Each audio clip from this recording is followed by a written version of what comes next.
Hello there, welcome along. This is Business Connections Live. It is program number 54. It's great to have your company as always. If you're a small to medium scale enterprise and you are looking at the moment for great business information, well, you're in the right place. Lovely to have you with us tonight.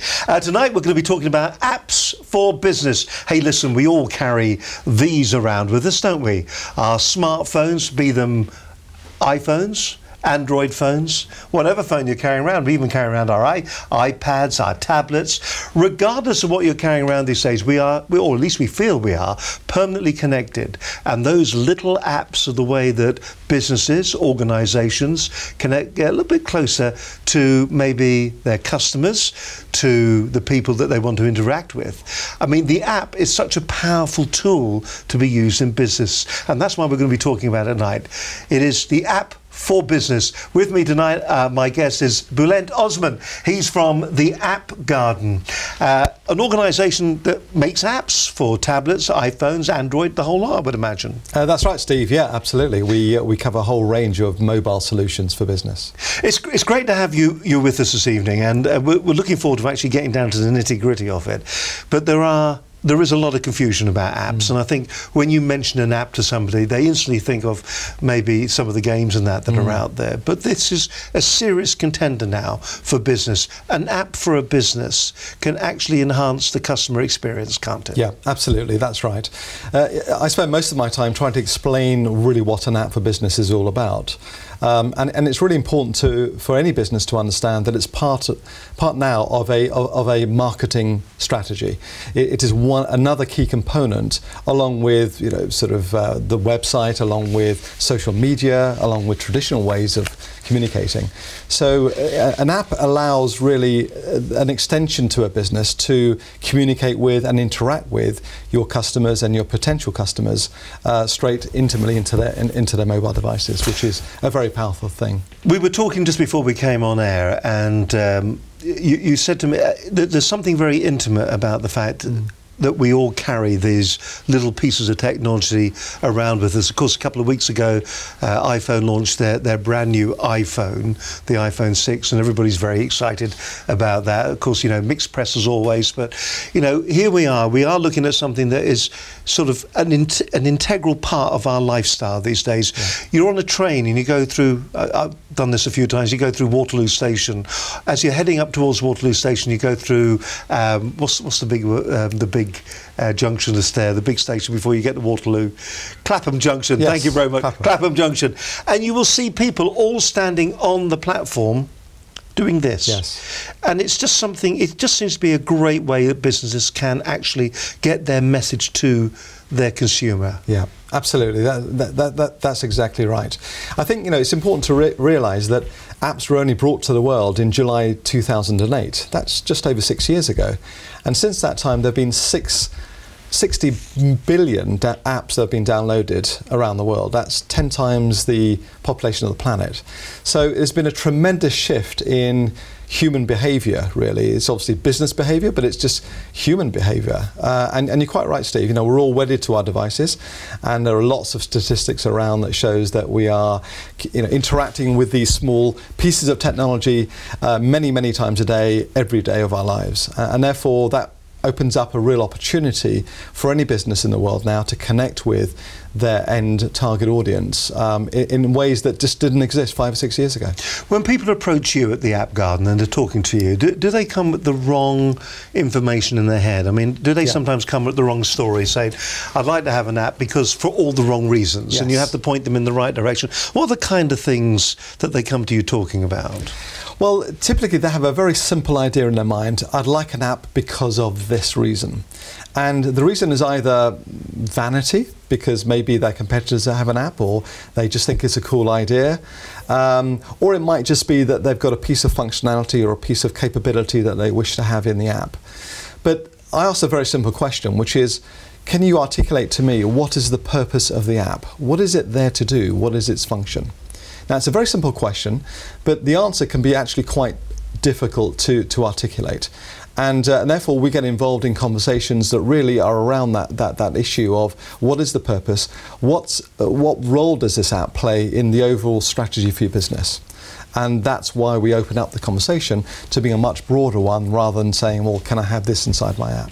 Do you think people understand the diversity of what apps can do? No. Are they looking no, well there's the answer, isn't it? I mean, are they looking and saying, it's a text-based app that's going to bring just information, really just a copy of my brochure or my website, or there's going to be some functionality in there? Yeah. I mean, how do you steer them and what advice do you give them? Well, it's important to realise that there are so many apps out there that you need to differentiate your app from anybody else's. So what is the core reason why somebody would come back and use your app on multiple occasions? There needs to be more than just brochureware inside the app. There needs to be a connection with some feature that you have or some rationale or reason why you'd go and use that app, if not daily, certainly a few times a week or perhaps certainly a few times a month. And so it is an exploration about the business. It's about the business strategy. It's about the offering. It's about who is your target audience. Do you understand your target audience well enough to know what sort of app you should build for them so that a connection can be made? And that's the issue that we tend to talk around. A lot of people will look at apps and be thinking of the games, of course, that interaction on games. And they're also going to be thinking that, build an app, sell an app, be a millionaire app. That isn't the case, is it? A lot of businesses these days are seeing it truly as an extension of the service. Absolutely. So nearly like another page on the website. Correct. Is that the way people should really be considering it? And is there a roadmap, do you think, that they should be going down when it comes to the development? You've already said that they come with the wrong intentions. How do you research it? What are the questions you should be asking yourself then? Yeah, no, you're absolutely right, Steve. It is important to realise that the vast majority of these apps will be free. So don't think about monetizing the app. Don't think about selling it and making your millions. That might happen in a few cases, but it's quite rare. So the point, therefore, is it's a free app, and you'll be making an investment to build and launch and promote this free app. So what is the return? Why are you doing it? What is the purpose? It really comes round to that central question about the purpose of the app. And so really it's a matter of saying, well, what ways do you connect with your customers today? What ways do you wish to connect with your customers and potential customers and your broad audience? And how can the app help expedite that and improve that particular connection? Give us a few examples then of the kind of apps that you've developed now. I know you're working for the National Health Service in different areas, but just give us a broad selection then of the kind of apps that the App Garden have developed. Okay. Well, it is a very broad selection. So we can go from very simple, what we call marketing apps, which is a bit like a mini website inside an app, perhaps with a few features to actually connect with your customer. So that's a very simple end. We also do apps for events, for example. So if you're running an event, it'd be quite nice to have an app for that event. You can look at the itinerary, the speakers, and that sort of thing, and connect with the event itself and the organisers. We also move on to other areas such as healthcare that you mentioned. These are around patient journey apps. We're currently working with the NHS to develop an app for eating disorders, for example. And there are many thousands of people in this country that suffer from what is a mental illness around anorexia, bulimia, and people who don't seem to want to eat for their own health. And so we're working with the NHS to actually build an app so we can improve people's lives. And then you look at another sector, which is education. We're currently working with a company called I Can Learn, and I Can Learn is an organisation full of teachers, and they've got amazing ideas about building app solutions for parents, for the schools themselves, for students, to be able to learn how to read, how to write, how to do arithmetic, etc. So it is quite a broad spectrum that we get involved with.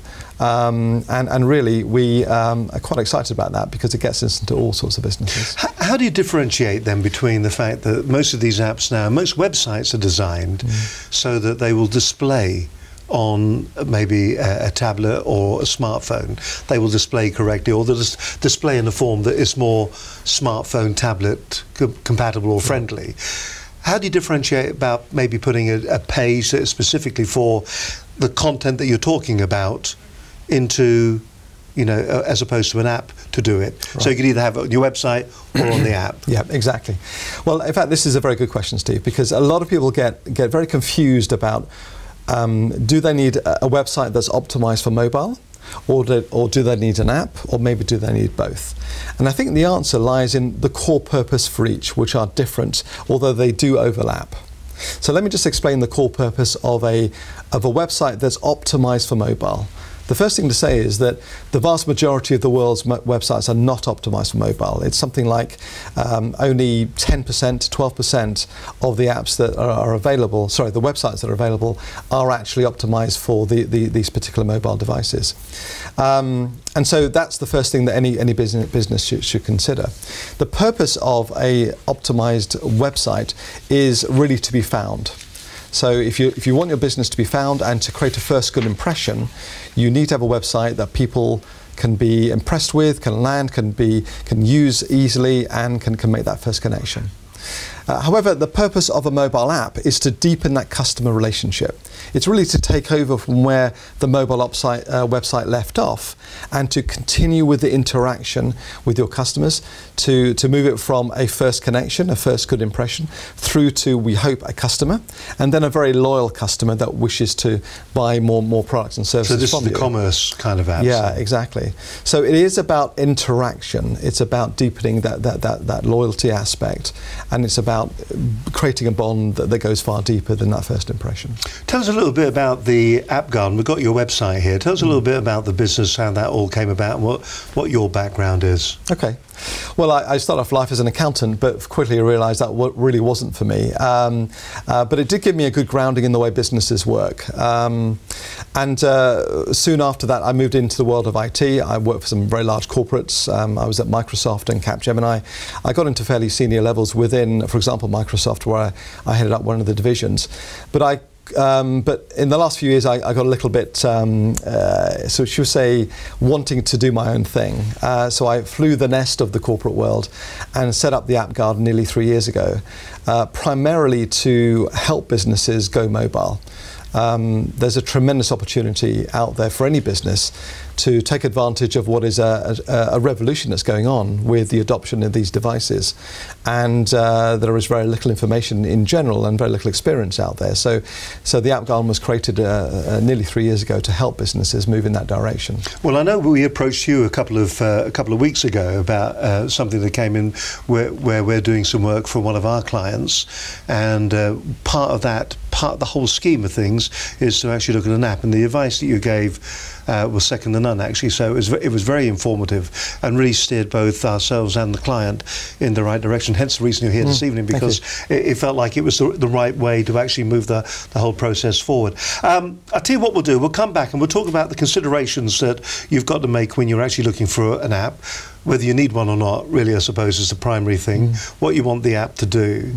Whether apps are static or dynamic, I think a lot of people worry about the fact they're going to spend a lot of money, and the moment they launch it and they get it out there, what happens then? Does it just wilt away over a period of time, or is it a dynamic process? And how you go about marketing your app as well and getting it so it's available for sale. So we'll work our way, or to, at least people know it's there. So we'll work our way through those processes, if that's okay with you. Absolutely. So we'll do that in just a few moments' time. I tell you what, it's going to be a real fascinating one, this, isn't it? We're looking at the whole world of apps for business. If you've been thinking about getting an app and you're not quite certain the right direction to go when it comes to getting an app, this is the program for you this evening. We've obviously got an expert with us this evening to talk about it, so hopefully you're going to get that nugget of information that's going to help you make up your mind for your business. And who knows, you may well be talking to Bulent in the future when it comes to actually developing your app over a period of time. More from Bulent in just a moment, but before that, let's take you back to last week's edition of Business Connections Live. We were talking about pay-per-click management. That's right. Have you been maybe experimenting with it since then? Have you been digging out those keywords to make certain that you are getting the absolute maximum return from your spend when it comes to AdWords? Or maybe you're running a campaign on LinkedIn, or maybe you're running a campaign on Facebook. Different audiences, but an interesting way actually to move your business forward and to actually get targeted growth and targeted traffic to your website. One of the most interesting things I think that came out of last week's program for me was the fact that we all harp on endlessly about our site's SEO. We've got to SEO our site. It's got to be done. It's got to be done. It's got to be done. And in fact, we could well be spending thousands of hours trying to SEO our website, but actually we're not generating any traffic to go to it.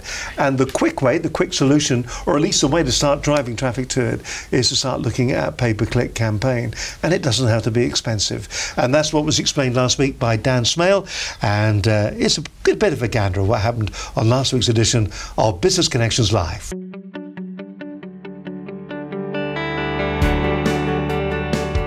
My guest this evening is Dan Smale. He's the owner of the Client Factory. And tonight it is pay-per-click management.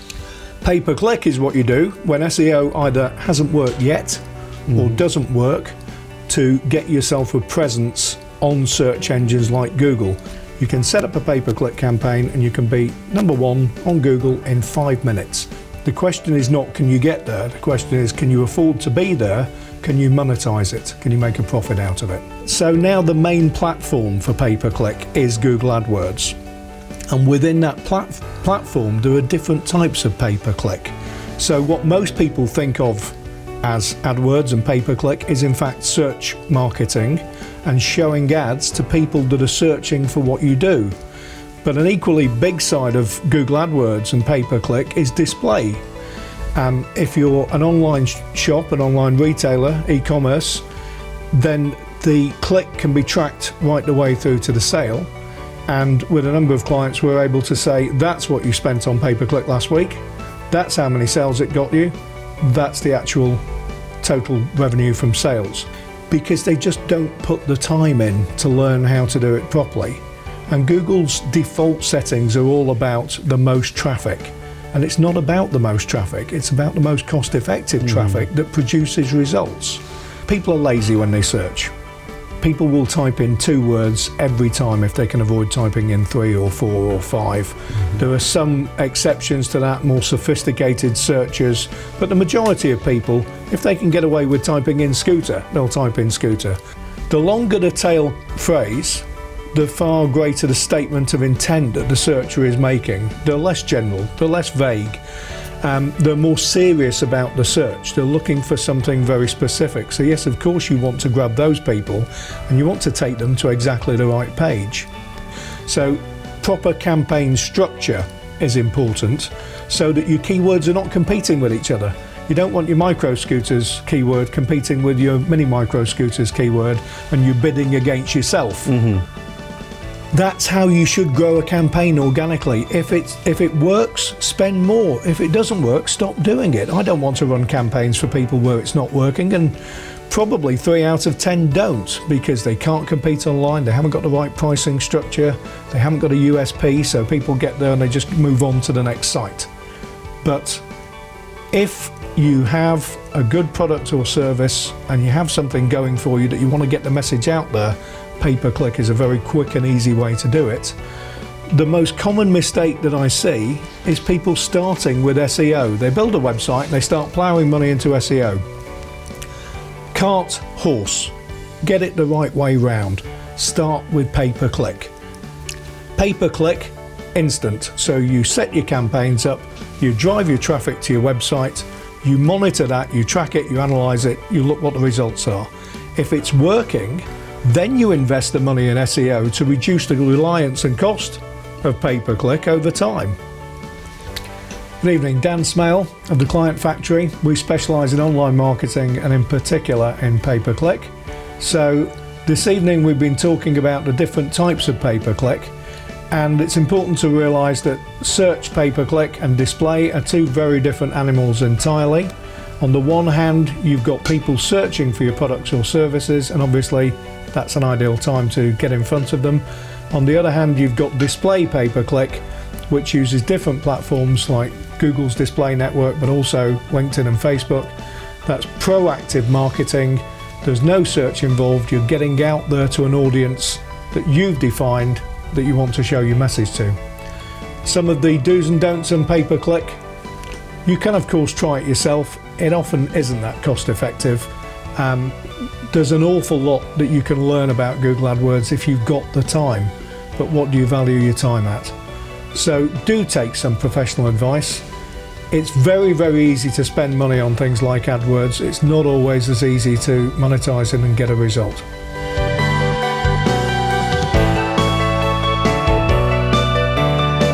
Dan Smale there. Fascinating evening, a fascinating talk. If you want to see the entire programme, don't miss out on that one. You'll also find Dan's website at The Client Factory. Just go along there and you'll find out more about what his business does. They don't only do pay-per-click, he kind of alluded to it. They also do website SEO, but he thinks that so many businesses, he actually got in his soapbox if you watch the entire programme, so many businesses go down the route of website SEO before even thinking about driving traffic to their site. My guest this evening is Bulent Osman. He's from the App Garden. And we're talking about apps for business. If you've been thinking about getting an app for your website, if you've been thinking about getting an app for your business, now's the opportunity to actually go through the key things that you should be talking about and thinking about before you commission a company like the App Garden to actually go about developing an application for your iPhone, your tablet, your Android device, or whatever. And what you've got to really remember. That major consideration again, let's really re-emphasize what we're talking about. Why do I want one? Why do I want one?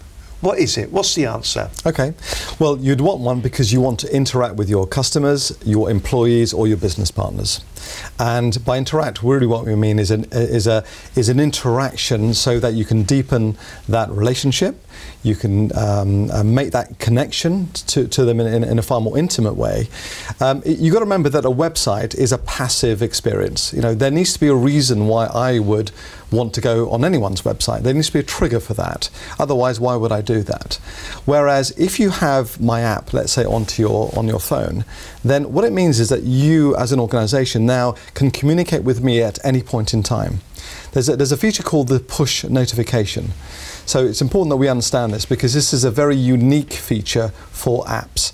A push notification is a business-orientated, let's call it a text message, just a short message, a little bit like a tweet, that if you were to send it to all of the people that have downloaded your app, it pops up on the screen, and the app doesn't have to be open at the time, it just has to be resident on the device, and then it'll pop up and it'll make a sound. And of course we as human beings now are very much conditioned that if the phone goes, there's a little message that pops up. Even if we're in a meeting or some sort of conversation, we can't help ourselves, can we? No. We end up just looking, very sneakily looking at it and just digesting the essence of that message. We are addicted to these. We are addicted. I remember when the BlackBerry came out, it was referred to as the Crackberry, wasn't it? Yes. People were absolutely addicted to picking up the phone. And that very application that you're talking about there, or that very function, of course we see with the likes of eBay. Yes. They use it, don't they? Yeah. The item that you are looking at is coming to an end, and the message comes up whether the application for eBay is running or not. I am being notified directly by eBay about that. I mean, that's an interesting area, and is that something now that you're seeing more and more generalist companies are coming to you and they're saying, we want to be able to do that? Absolutely, that's exactly right. Is there not the danger, though, that we end up overusing functions like that, and it nearly becomes another version of spam? Yes, there is absolutely that danger, and our advice to any organisation looking to use push notifications as part of their communication strategy is to use it very, very sparingly. You know, it's a very, very powerful tool. You know, you're talking straight to people's pockets. It's a very intimate tool, and so you have to keep the volume low but the value high. And if you can follow that basic rule, then it becomes an incredibly powerful tool to create that interaction and that loyalty. So to come to you then, to actually get an app produced, I suppose the first question, can I do it myself? Can I make an app and get an app to market that my customers can use? Could I do it myself? You could do it. There's potential for you to go out there, to do your research, to take some training, and to spend many days, many weeks writing computer code. Now, some people love to do that, you know, and that's fine. But the vast majority of us really don't feel that it's their calling. I'd rather poke my eyeballs out with cocktail sticks. Exactly. Yeah. And so, and of course there is the quality threshold as well. An app is an app is an app. Well, that's not true at all. It's like saying anything in life. You have, cheap and cheerful through to a Rolls-Royce type of solution. If you look at any technology solution, if you look at a website, you can come across very poor websites or amazing websites that do incredible things. So there's a broad spectrum of both quality, there's a broad spectrum in terms of features and functions, and there's a broad spectrum in terms of design and compelling and intuitive and lovely to use apps. So you get what you pay for in this world. In your experience then, do you think a bad app could damage a business's reputation? Yeah, no, absolutely. Because it's a very intimate, it's a very easily accessible window into your business. So if it's a poor experience, guess what? They'll think that the brand is poor. It'll have a poor connotation to the business that you're promoting. So it's really important that you don't skimp on this. If you're going to do it, you do it properly. Otherwise, well, don't do it at all. It's very interesting you say that, because we often talk about this quality threshold ourselves in business. You would never dream of sending out letter-headed paper that you'd drawn out yourself with crayon. You'd never dream of it, because that represents your business to your client, and that's the first impression. Yet people on a regular basis will send out or will produce videos of low quality that are badly produced, badly lit, terrible sound, and that too is representing your business. And it's a thought, actually. I mean, just while we're at it, just if you'd like the idea of a program like this for your business, professionally produced, branded for yourselves, for your business, then please do get in contact with us here at Business Connections Live. Okay, it was a blatant plug, but it's a thought, isn't it? Would you contemplate sending out some letter-headed paper drawn in crayon? You wouldn't, would you? But yet, lots of people will consider that they will do an ill-conceived, badly put-together video, and they will put it up on their website. Why would you do that? People do. And the same applies to apps. A badly conceived, badly planned app will do more damage to your business's reputation than, well, just anything, really, quite frankly. Let's go back to that. What should I be doing then to prepare myself to get ready to come to you to talk about an app? Okay, so the first thing is, why do you want it? And really the answer is the answer for that is, what levels of connection do you wish to have? What loyalty are you looking to create with your prospective audiences? And I think it's important to say that there are three types of connections that you can make. It's either business to consumer, or business to business, or business to employee. So some large corporations now are talking to us, because really what they want to do is communicate with their employees.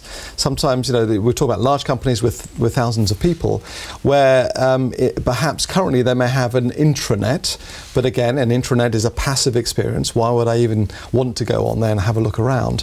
Whereas if I'm carrying some aspect of information, connectivity, useful resources of information that I could use in my job, and I've got it here, easy to use, that's constantly updated, and I can communicate back to my corporate headquarters, or they can communicate to me at any time, well, that is a truly valuable piece of technology, and it's a truly valuable example. We're currently talking to Gatwick, for example, the Gatwick Airport Authority, and they've got tens of thousands of employees around their huge site, and they need to react to issues of the day. If there are problems and issues, let's say with baggage handling, you need to communicate with those baggage handlers in an instant.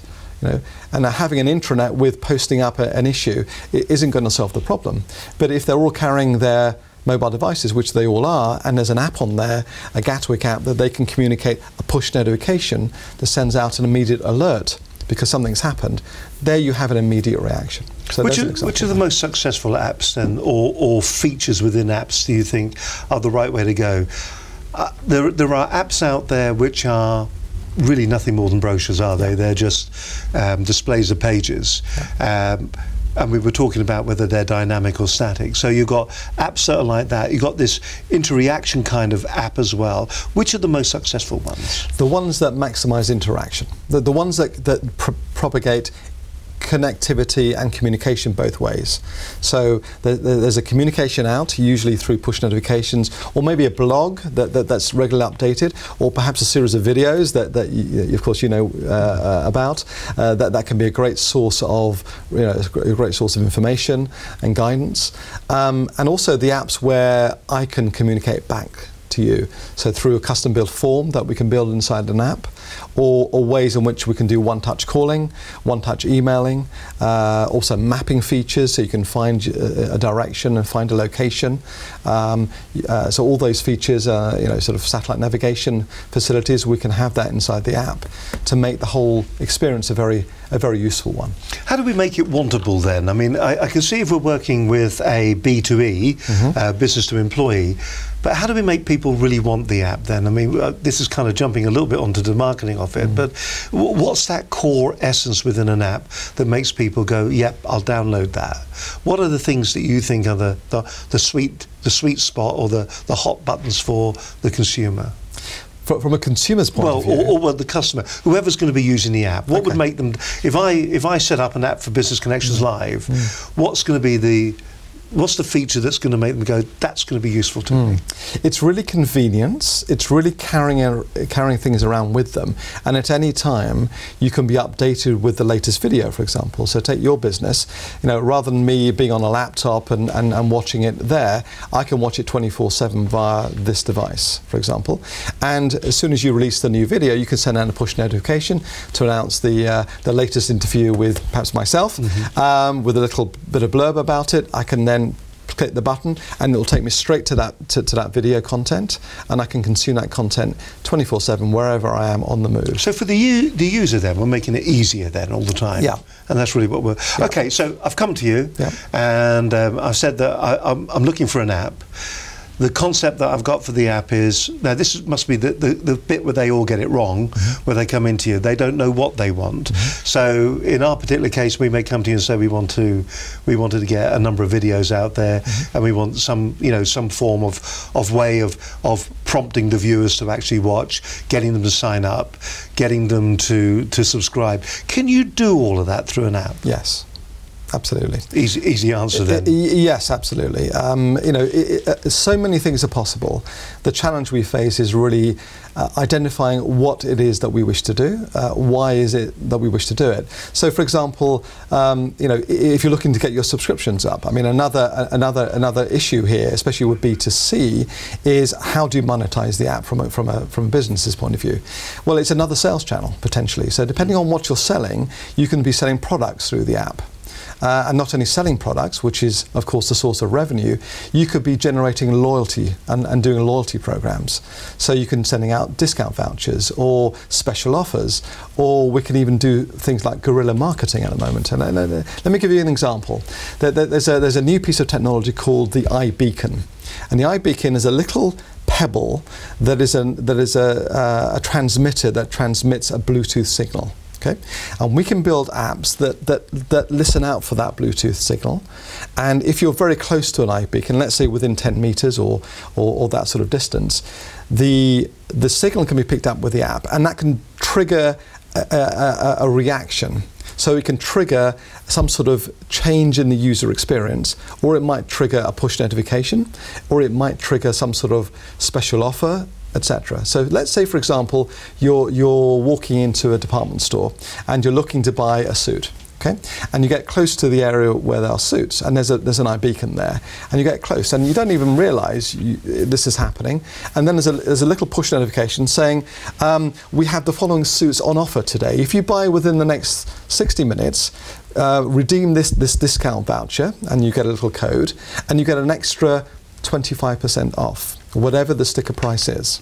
This is very much like you would see in some of the sci-fi films with Tom Cruise walking through a shopping arcade, and all the ads have been personalised to him as he walks by them. So the film that's actually arriving tomorrow is here. It's arrived, the future is here, and we can do that today. So imagine from a retailer's point of view, this is absolute gold dust.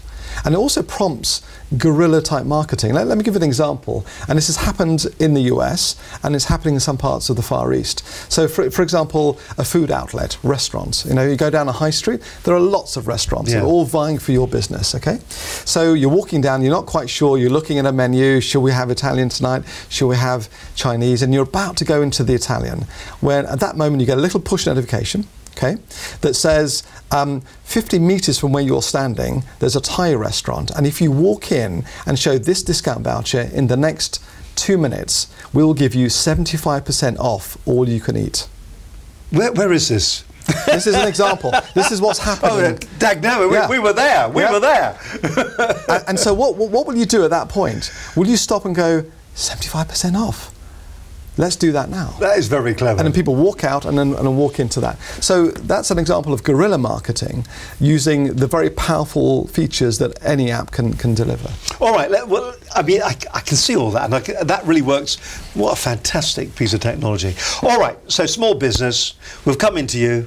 We've sat down and we've decided now that what we want to do is that we want to use it as an additional sales channel to our business. Yeah. But I also want to get business information over, and I want to be able to send out offers. Yeah. So they're two of the things that I want to be able to do with my particular business. What's the next step on after that? I mean, do I have to come up with loads of graphics and designs and that, or what would a company like yours do to help me out? What's the next stage on? Okay, no. So we offer a full service, so from beginning to end. So at the beginning of the process, there's all the advice and consultations that we offer. We're experts in mobile marketing, and we understand what business needs. So we help to shape that seed of an idea into a proper plan. The first step is to build what we call wireframes or graphical designs. So I've got three types of developers in my team. I've got graphic designers, people who make things look beautiful, and they're also experts in understanding the user experience that's important in any app experience. The whole sort of intuitive nature of working an app. So we will build a number of designs to make sure that the look and feel of the app is branded accordingly.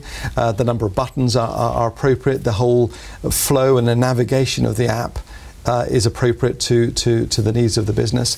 And then when that gets signed off, we then move into the development phase. Now, it's interesting, once we go into the development phase, and I've got front-end and back-end developers what does that mean? Team. Front-end are the people that create the kind of look and feel, and they turn the design into a reality. The back-end is really the connectivity to other systems. So sometimes that's required, for example, maybe a payment system, because if you're trying to sell a product on the app, then you need to have credit card details, etc. That requires some connectivity to your payment processing or your back-end shopping cart facilities, etc. All right. So once we start to build the app, we've got something called Tag Viewer. Tag is TAG, the App Garden, and you can download Tag Viewer off the app stores, be it the Google or the Apple app stores. And it's a free app where we give you a user ID and password, and then we give you the app code or the development that we're working with you on. So it's a collaborative working tool. So you don't have to come in and see us. You can be anywhere, in your business, obviously. And looking at Tag Viewer, you can see what we're doing in terms of our development. So as the app gets developed and we it's a proactive relationship. I know that there are other app designers and companies out there, but I mean, obviously in this particular case, is that an application that other companies would be using, or is that specific to you? That's something that we've built that's specific to us, that means that we can work very closely with our customers to ensure what we end up with is absolutely fit for purpose. It's that feeling of security, isn't it? It is. It's a really clever idea. So you're working shoulder to shoulder, hand in glove with your customer to actually develop the look, the feel, the functionality of the app. How long does that generally take across the industry? What's the general lead time? So if I started today, I come see you, that's going to take a week for you to think up some clever ideas. You'll come back in a week's time. From that point on, and I say go, how long am I talking about? Typically, most of our projects are between 6 to 8 weeks. So they're not particularly long projects. Sometimes they can be a little bit quicker. sometimes the development is a little bit more complicated and more sophisticated, especially for large businesses that need connectivity into their corporate systems. And that's where sometimes the work takes a little longer to link into their corporate back-end systems. But for most small businesses, I would say anywhere between 4 to 6 weeks, 4 to 8 weeks would be a good timescale. So I'm happy with the design that you do, and am I right in thinking that most app companies will be cross-platform? They'll do iOS, and they'll do iOS, which is the iPhone. They're going to be doing Android as well. So is it in general across the board, or is it some companies you pay for what you get? Most companies you pay for what you get, and a lot of organisations, a lot of agencies that will have a team dedicated to Apple devices, and maybe another team dedicated to Google devices, Android devices. And what we do at the App Garden is very much what we call cross-platform. So we develop once and we apply it across smartphones for Apple and the iPad, and all the smartphone and tablet devices that work on Android, on the Android platform. So the advantage with us, which is why we can do things more quickly and usually for far lower cost than most of our competitors, is because we develop it once, but it works on multiple platforms. Whereas most developers have got a team for one platform and another team for that platform. So if you want it on both, it's almost double the cost. They're reinventing the wheel. Yeah. Twice. That's right. Okay, so you've now developed the app. We've looked at 6 weeks. Mm-hmm. To take it to my customer, how do I go about doing that? Is one platform easier than the other? I mean, if I want to get it into, I would imagine it would be the iTunes App Store. Mm-hmm. If I wanted to get it into there, is that something that happens like that, or is it something that takes some time to happen? I wish it did happen like that. It sometimes takes a while to happen, and Apple can be very demanding. It's far easier with Google on the Android platform. So let me take you through the process. So we've got to the point where the app looks great. Our customers have been reviewing it, and they've signed it off through Tag Viewer, and we're all good to go. There is a submission process we have to go through. So we have to write some keywords. You mentioned last week's guest about keywords and that sort of thing in SEO. Well, it's the same with the Apple, with the apps. Because there are so many apps on the App Store, you want to be found. And so how many apps are there? Oh, there are literally billions. Billions. Yeah. And so it is important. There's a lot of noise out there. There's a lot of noise, exactly. So we'll get onto the point about marketing and being found in a moment. But so it is important that we go through our process and we help our customers to write the copy that goes on to describe the app, and that's what you read. That will hopefully encourage you to download it when you find it. We also work with our customers to come up with all the keywords that are important. So when anyone does a search on video, for example, hopefully your app will come up. As an example. And so we go through that process. Once we collect all that data, we then submit the app to both Apple and to Google.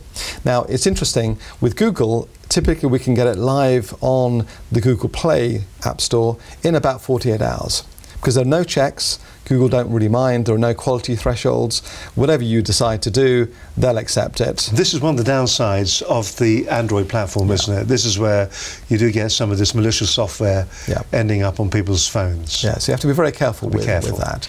And there's a lot of, well, should we say, poorly executed apps on that platform.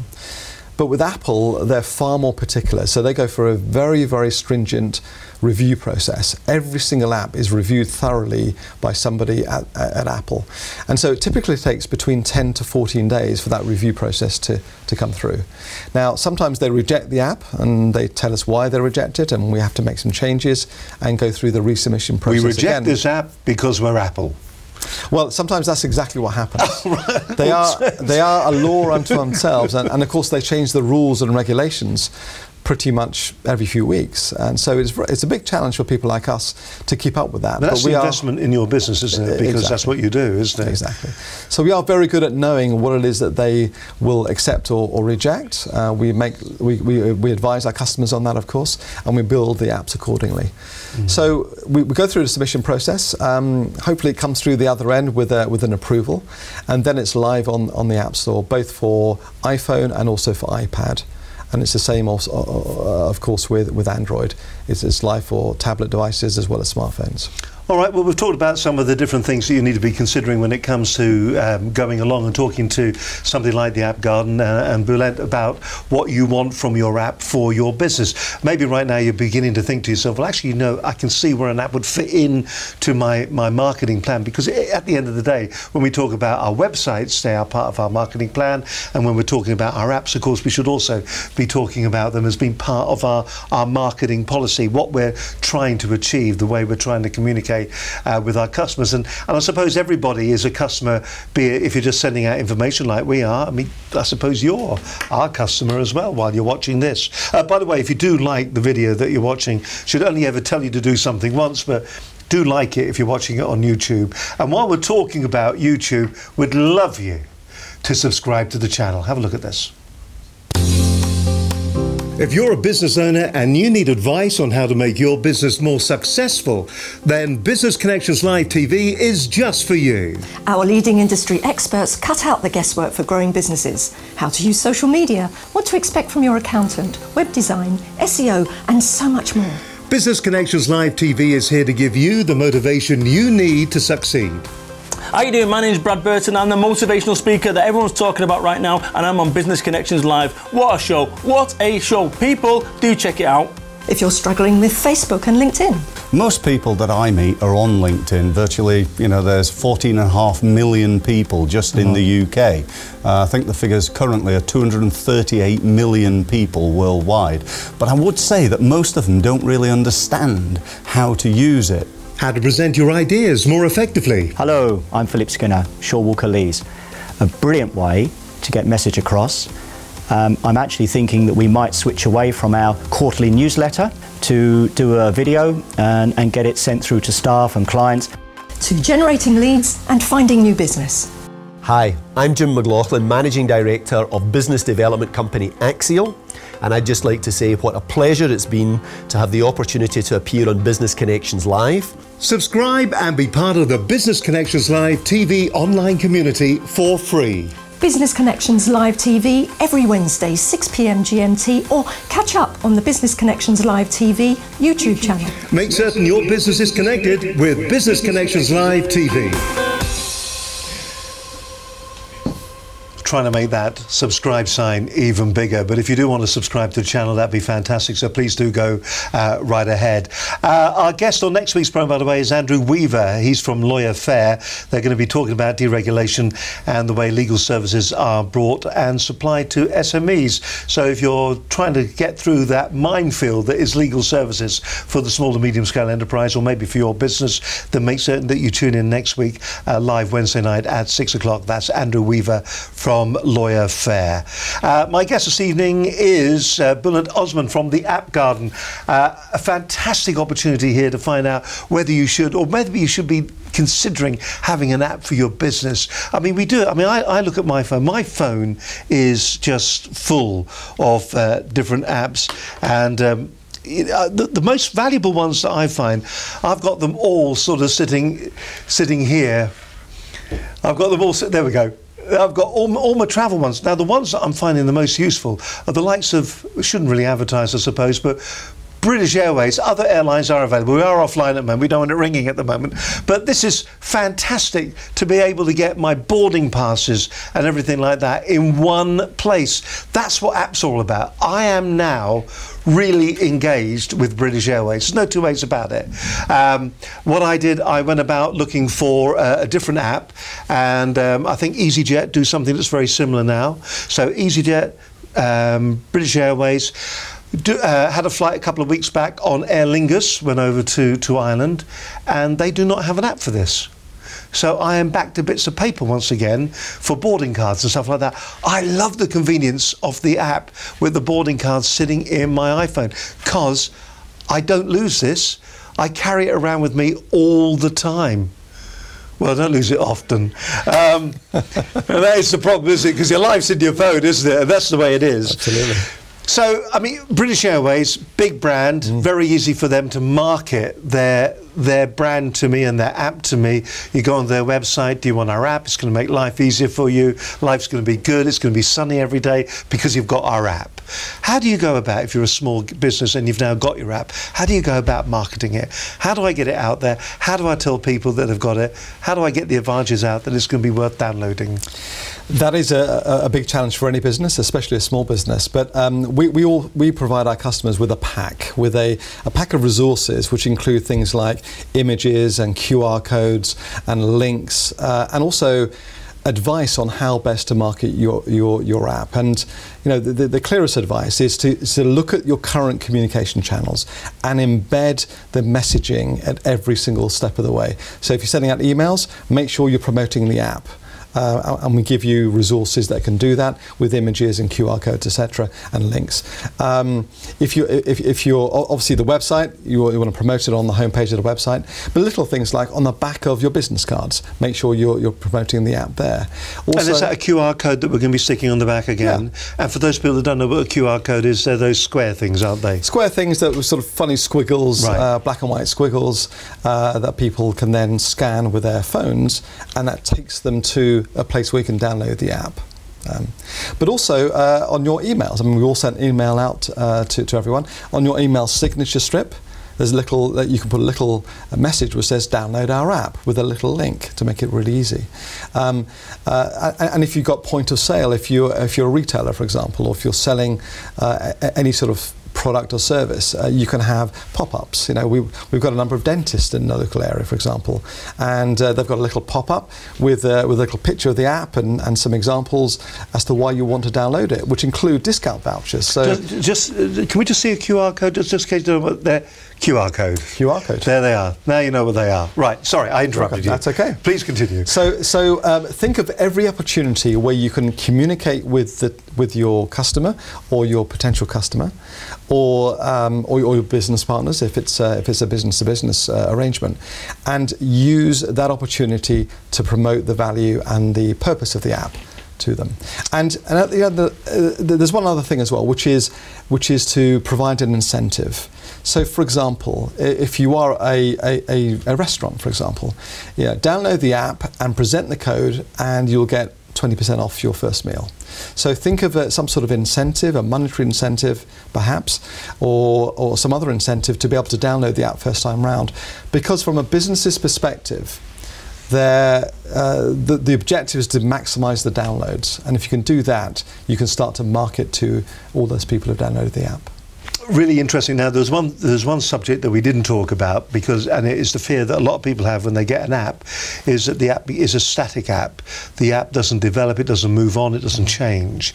If I've got dynamic content, we've already kind of half covered it a wee bit, saying that if I'm releasing a program every week, then that's going to automatically update the app. Yeah. But if people have got maybe content that they want to change, or they want to have an additional video that they want to send out, or they want to update it, does the person who has downloaded the app, do they have to re-download it as an update, or is there a way that I can dynamically update the app on the fly? That's an excellent question, and the answer is the latter. You can dynamically update the app on the fly.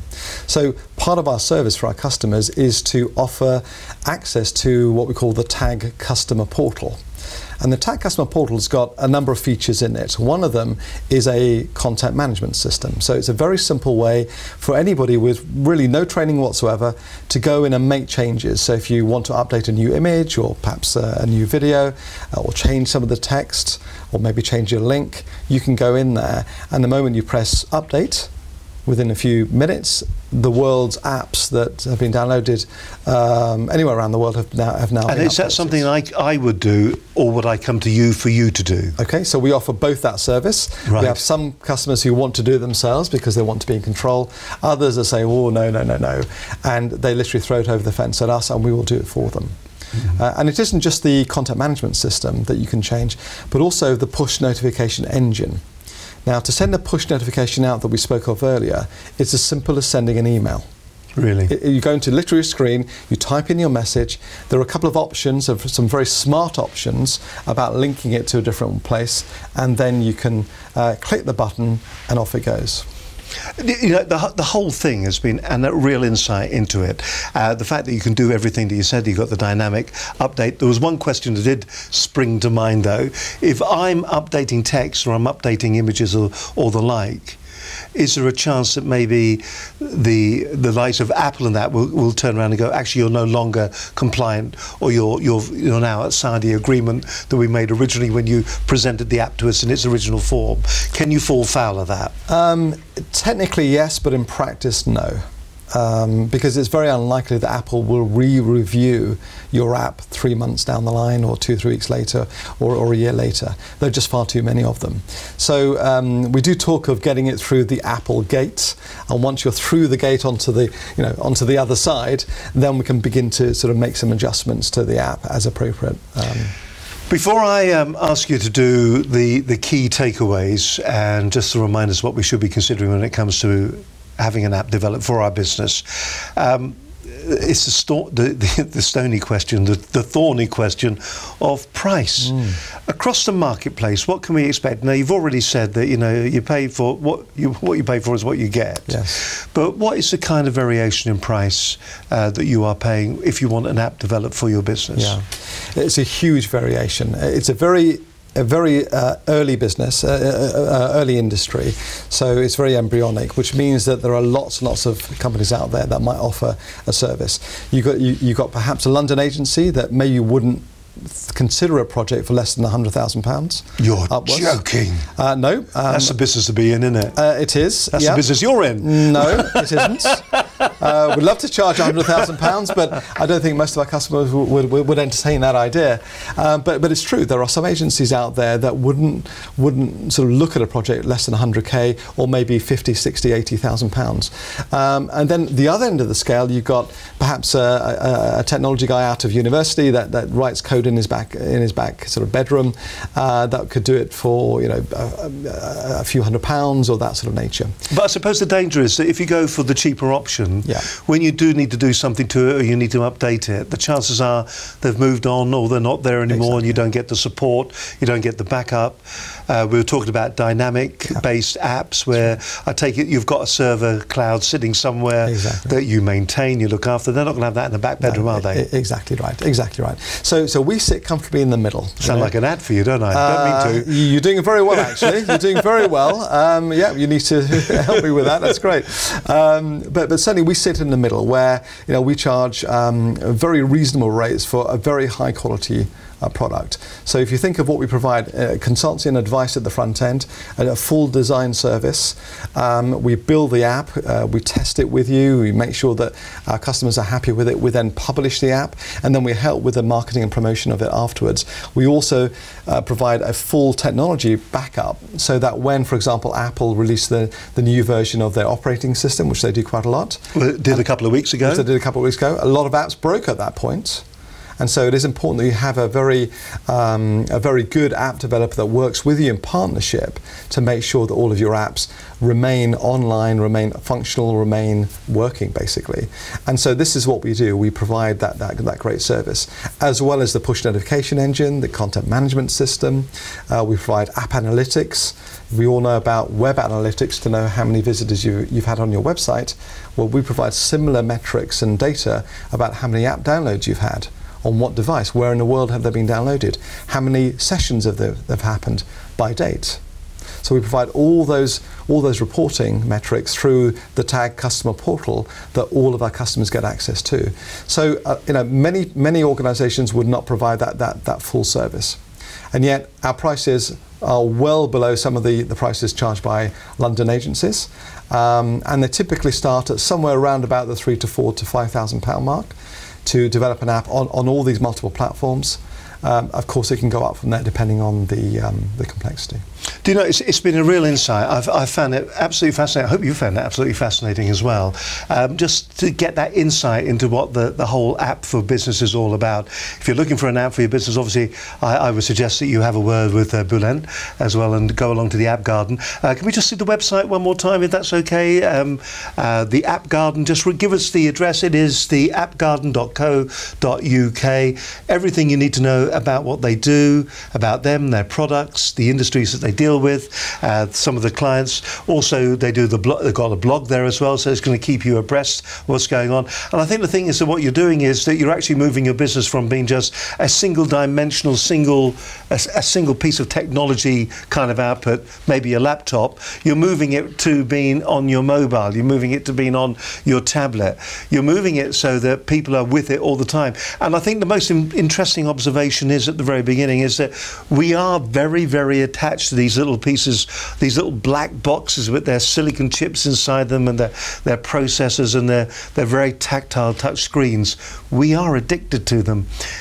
If someone's addicted to this and you've got your app in front of them while they're playing with this, then maybe it's going to increase business for your organisation as well. It's a fascinating area. If you'd like a programme like this one, by the way, if you thought tonight's show was good, and I have been completely 100%. It is a really interesting area. If you found it interesting, you think, you know what, I'd love a program like this about my business, then don't hesitate. Do contact us right here at businessconnectionslive.com. Have a word with myself or Linda Bazant, or you can give us a call as well. I bet they can't find the telephone number.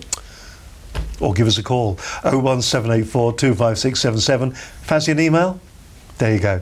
Email us there at studio@businessconnectionslive.com. It's as simple and as straightforward as that. As I said, our guest on next week's programme is Andrew Weaver, but before that, we always ask our guests on the programme to just really give us the takeaways from the programme. Just remind us, if we want to contact you, how we go about that. But the things that I should be considering when it comes to maybe developing or working towards getting an app developed for my business. Who you are, name of your company, straight down camera one. In your own time, take a breath and off you go. Okay, thank you. Well, my name is Bulent Osman from the App Garden. So to find us, it's www.theappgarden.co.uk. The key thing to think about is your customers. How do you wish to connect with your customers? How do you wish to improve the loyalty that you have with your customers? And what can you offer in an app that can increase that interaction, a two-way communication with you and your customers? So if you have an idea, please do contact us. We will help you with that idea, land it, and if you wish to go forward with us, we will then take your app live and help to increase your business. Excellent. A long hold at the end. All our guests are really getting into this habit now of these long, dramatic pauses at the end. It's been absolutely fantastic. Thank you very much indeed, and thank you for coming in and joining us this evening.